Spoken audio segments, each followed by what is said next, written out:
Quando a jovem, a praticamente adolescente Clarice Lispector descobre que realmente é a literatura, aquele campo de criação humana que mais a atrai, a jovem Clarice tem algum objetivo específico ou apenas escrever sem determinar um tipo de público?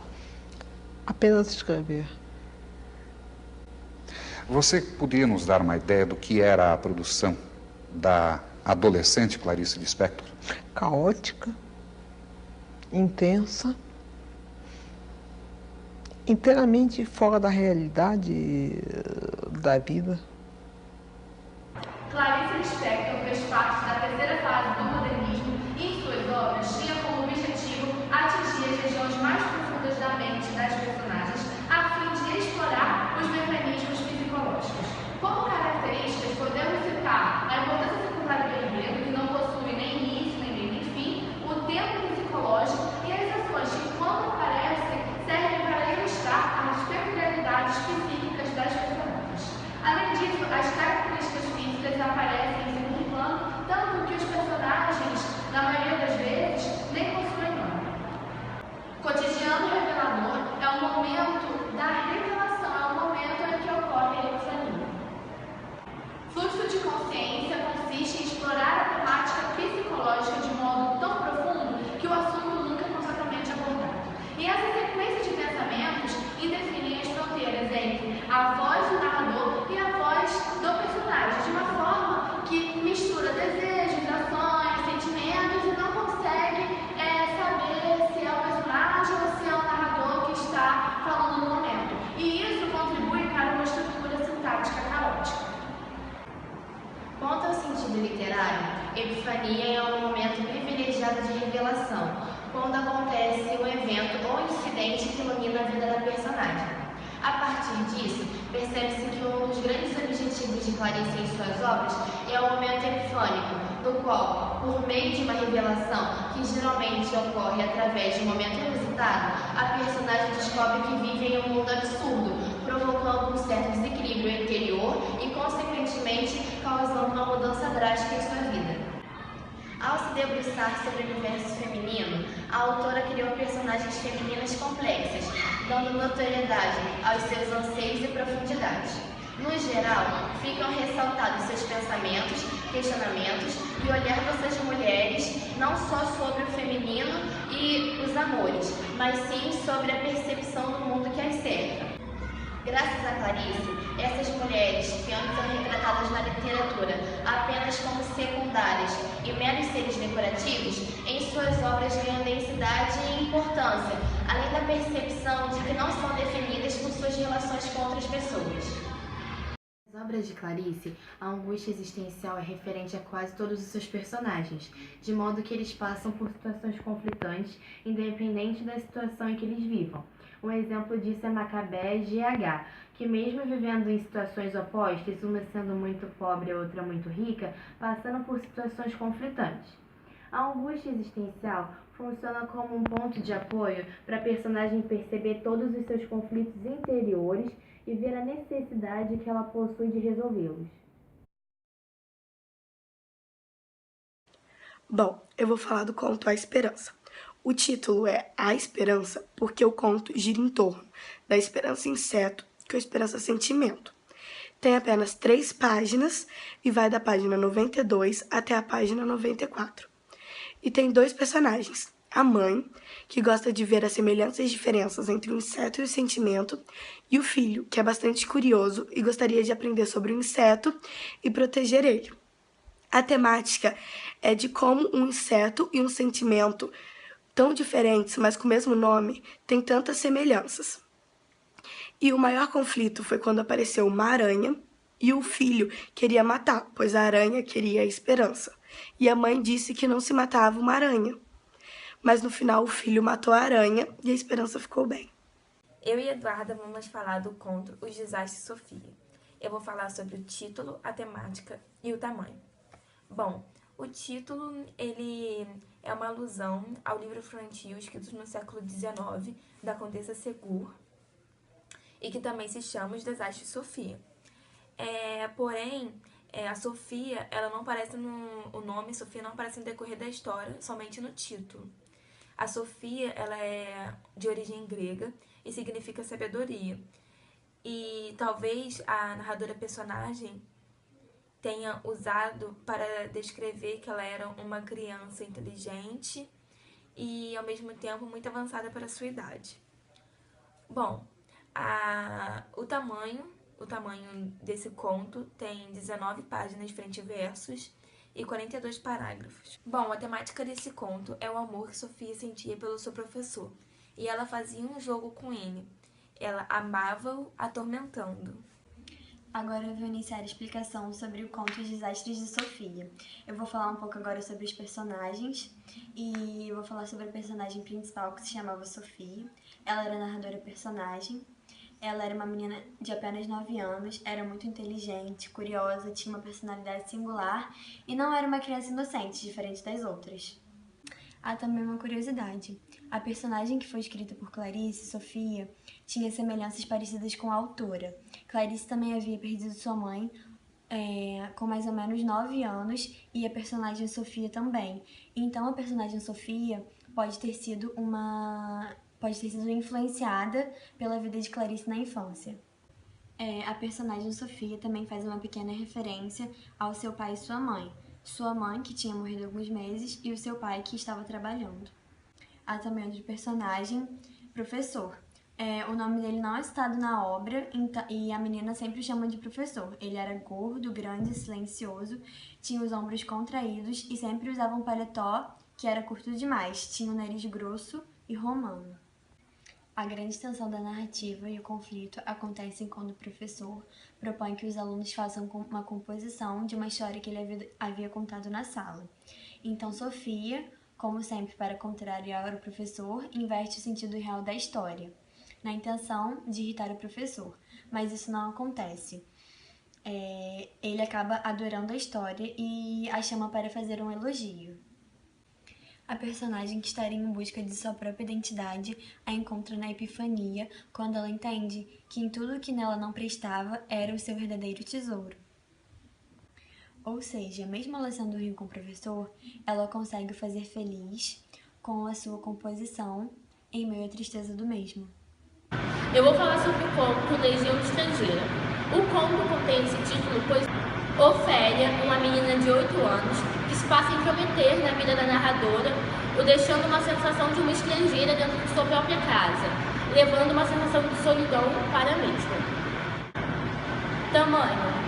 O conto contém 6 páginas. Personagens. Ofélia é uma menina de 8 anos que frequenta a casa da narradora e acaba se tornando amiga dela ao decorrer do conto. Narradora é uma mulher cristã e vai evoluindo ao decorrer do livro. Filhos da narradora. Eles têm um certo medo do Pinto, mas gostam dele assim mesmo. Marido da narradora. Ele o apoia em todas as decisões a serem tomadas sobre o Pinto. Eu vou falar sobre a temática. Inicialmente, no conto Legião Estrangeira, a narradora fala sobre seus sentimentos e emoções. No começo do livro, ela reflete sobre os sentimentos que sente e compara ele com a água, que sempre vai mudando de acordo com as fases. O livro também fala sobre as relações interpessoais da narradora com sua família, seu marido e seus filhos, e com sua vizinha de 8 anos, que sempre ia visitá-la. O conflito começa com a chegada de um pinto na casa da personagem principal, que provoca diferentes reações em seus familiares. Dentro dessas reações, na narradora, personagem principal, causa lembranças a ela. E nessas lembranças há outro conflito, que é entre ela e sua vizinha Ofélia, de 8 anos, que sempre ia em sua casa visitá-la. A narradora tenta desmistificar Ofélia, que sempre queria saber sobre ela, porém opinava sobre tudo e questionava sobre tudo em sua casa. Bom, eu vou fazer uma análise sobre o conto O Ovo e a Galinha, que recebe esse título pelo ovo e pela galinha, teria uma relação de maternidade, onde o ovo ele é a alma da galinha. O ovo, na verdade, ele representa a inspiração, o dom, a obra literária, enquanto a galinha representa a escritora, que no caso é a Clarice. O conto ele não é muito grande, ele tem 10 páginas e apresenta como personagem o ovo, a galinha e a narradora personagem, que é a Clarice. A temática é referente ao ovo, que simboliza a inspiração, o dom, a representação da vida, da verdade, da opressão e a própria literatura. E todo o conto gira em torno dessa reflexão da personagem sobre o ovo. Já o conflito é o momento que a narradora personagem vai até a cozinha de sua casa pela manhã para escrever e lá ela vê um ovo, que é a inspiração, o dom, e todo desencadeado da história é a partir disso. E o ovo faz uma referência também ao início da vida. Você se considera uma escritora popular? Não. Por qual razão? Bom, me chamam até de hermética. Como é que posso ser popular sendo hermética? E como você vê essa observação que nós colocamos entre aspas, hermética? Eu me compreendo. De modo que eu não sou hermética para mim. Bom, tem um conto meu que eu não compreendo muito bem. Que conto? O ovo e a galinha. Entre os seus diversos trabalhos, sempre existe, isso é natural, um filho predileto. Qual é aquele que você vê com maior carinho até hoje?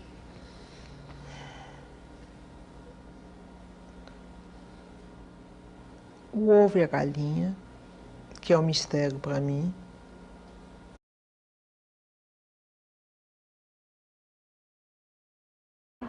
Eu vou fazer a síntese dos contos Uma Esperança e O Desastre de Sofia. Bom, Uma Esperança conta a história de uma mãe e um filho que fazem uma analogia com a ambiguidade da palavra esperança, falando do inseto e do sentimento de esperança. Falam da delicadeza do sentimento e a leveza do inseto. Quando a aranha do conto ameaça comer a esperança, o sentimento é ambíguo pela morte do inseto e pela perda do sentimento.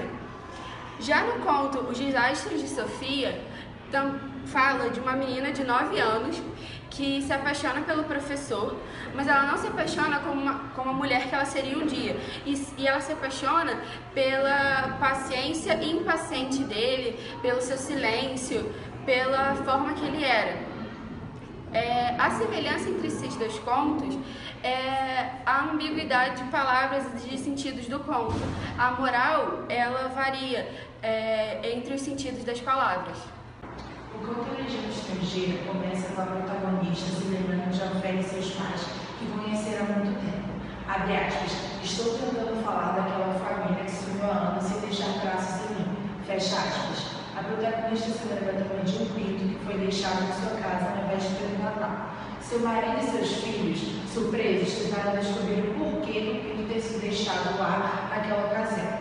Abre aspas. E o pinto continuava ali sobre a mesa, piano cheio de medo. Não tinha como acalmá-lo porque ele não conhecia sentimentos. Fecha aspas. Nesse momento em que o pinto está com medo, a protagonista deseja que ele tivesse sentimentos humanos para que pudesse sentir o amor e que, como obra de Deus, ele era amado. Diante de tamanha crise, a protagonista se presta a uma reflexão e percebe que, mesmo sem saber, já foi amada.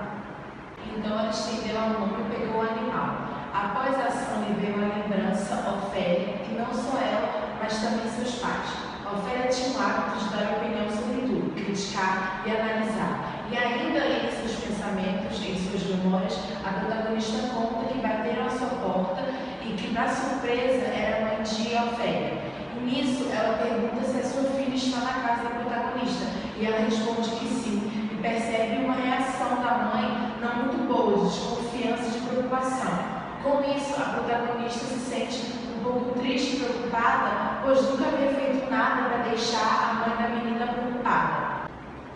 E nisso, ela percebe que a mãe só estava tentando proteger a filha e que, após o ocorrido, Ofélia não voltaria mais à sua casa. E não é o que ocorreu. Ofélia continua visitando a sua amiga, mas em uma dessas visitas, Ofélia acaba matando o pinto da protagonista e vai embora como se nada tivesse acontecido. A protagonista então percebe, mas não faz nada, pois a Ofélia já tinha ido embora. E após o ocorrido, a Ofélia nunca mais volta à casa de sua vizinha. No conto O Ovo e a Galinha, a história começa com a narradora personagem, que é Clarice, acordando, e assim ela vai até a cozinha para escrever e lá vê um ovo que se torna sua inspiração. Os primeiros passos da autora na literatura são mostrados nesse conto, quando o ovo pousou no ombro da narradora personagem, Clarice. Ela também fala na história que só quem visse o mundo conseguiria ver o ovo, pois, assim como ela só conseguiria ver o ovo, que é a sua obra, quem pensasse no interior das pessoas. Clarice é retratada como uma galinha e chega um momento em que a mesma não consegue ver o ovo, sua inspiração, e por isso ela se sente muito inútil, fraca e apavorada. Depois de passar a manhã inteira escrevendo, ela quebra e frita o ovo, mesmo não sendo exatamente o que ela quer. Ela se arrepende quando o ovo já está na frigideira e fica agoniada, pois, como ela era a escritora dona do ovo, ela não poderia permitir que acabassem com a sua obra e inspiração. A semelhança que há nos contos O Ovo e a Galinha e A Legião Estrangeira é que os dois contos fazem alusão a Deus. No conto O Ovo e a Galinha, o ovo é originário da Macedônia, por onde Jesus Cristo andou. E no conto A Legião Estrangeira, mesmo que ninguém amasse o pinto, Clarice, que também é narradora do personagem, diz que Deus iria amar.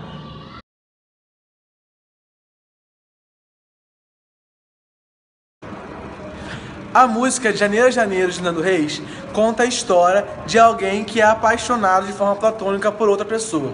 Assim como no conto de Clarice, Desastre de Sofia, que ocorre um amor platônico da personagem com o seu professor. A música de Janeiro a Janeiro, de Nando Reis, em um de seus trechos diz que, abre aspas, outra vez tive que fugir, tive que correr para não me entregar. As loucuras que me levam até você me fazem esquecer que eu não posso chorar. Fecha aspas. Ao analisá-lo, nota-se uma semelhança com o comportamento da protagonista do conto Desastres de Sofia, onde a mesma tenta lutar contra o sentimento que nutre pelo seu professor. Outra vez eu tive que fugir, eu tive que correr pra não me entregar.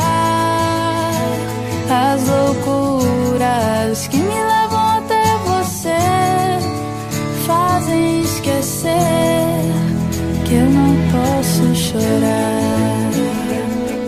De seus trabalhos, qual aquele que você acredita que mais atinja o público jovem? Depende inteiramente. Por exemplo, o meu livro A Paixão Segundo GH, um professor de português do Pedro II veio lá em casa e disse que leu 4 vezes o livro e não sabe do que se trata. No dia seguinte, uma jovem de 17 anos, universitária, disse que este livro é o livro de cabeceira dela. Quer dizer, não dá para entender.